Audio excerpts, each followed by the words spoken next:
Assalamualaikum warahmatullahi wabarakatuh.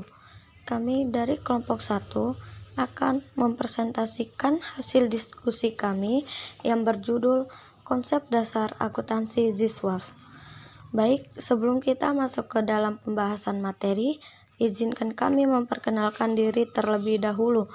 Saya sendiri Nurmal Oktavia 1951030318 sebagai moderator. Kemudian ada Helda Aprilia 1951030267, Rahma Febrianti 1951030329, Resti Anggraini 1951030335. Yang pertama yaitu definisi akuntansi. Akuntansi adalah proses pencatatan, pengklasifikasian, pelaporan, dan penganalisaan data-data keuangan suatu badan usaha untuk memberikan informasi kepada pihak-pihak yang membutuhkan sebagai alat pengambilan keputusan. Dari definisi di atas, tujuan utama akuntansi adalah menyajikan informasi suatu badan usaha untuk pihak-pihak yang berkepentingan. Informasi yang dihasilkan berguna bagi pihak di dalam maupun di luar perusahaan. Yang kedua yaitu definisi zakat. Zakat adalah rukun Islam ketiga setelah syahadat dan sholat.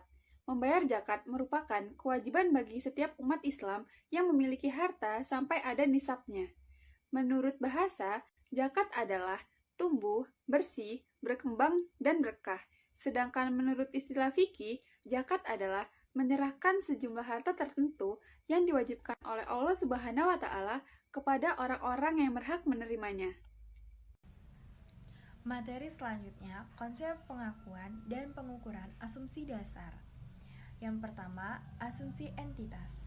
Asumsi entitas ekonomi ini mengandung arti bahwa aktivitas ekonomi dapat diidentifikasi dengan unit pertanggungjawaban tertentu, seperti adanya pemisahan antara kekayaan unit usaha yang satu dan usaha yang lain, sehingga posisi keuangan dilaporkan secara jelas tiap unit usaha.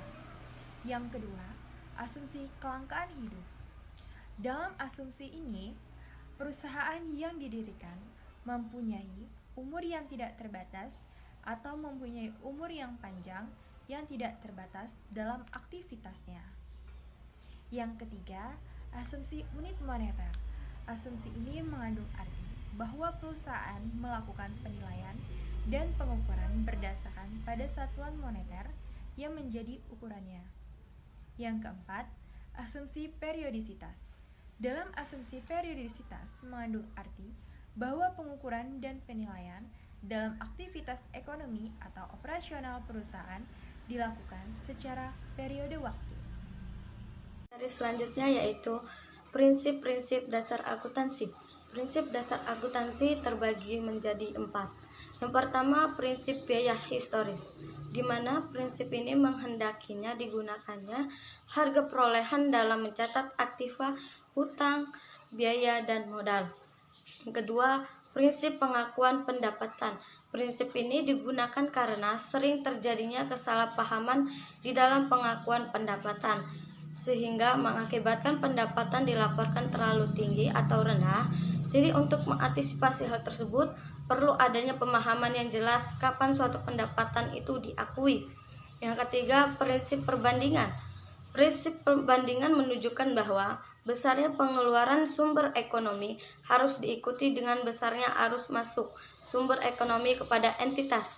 Ini mengandung prinsip cost and benefit, dalam arti setiap pengeluaran selalu memperhitungkan besarnya manfaat yang akan diterima. Yang keempat yaitu prinsip pengungkapan penuh. Manajemen selalu dihadapkan pada pengambilan keputusan.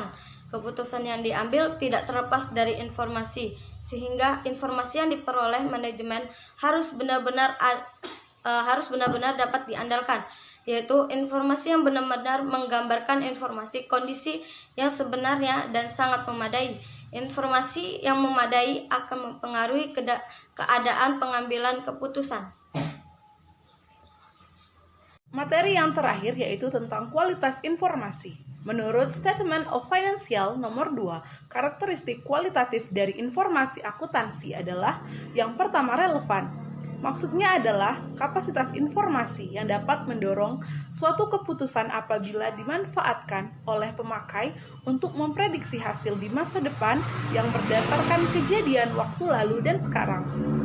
Kemudian yang kedua adalah reliable. Maksudnya adalah kualitas informasi yang dijamin bebas dari kesalahan dan penyimpangan atau bias serta telah dinilai dan disajikan secara layak sesuai dengan tujuannya.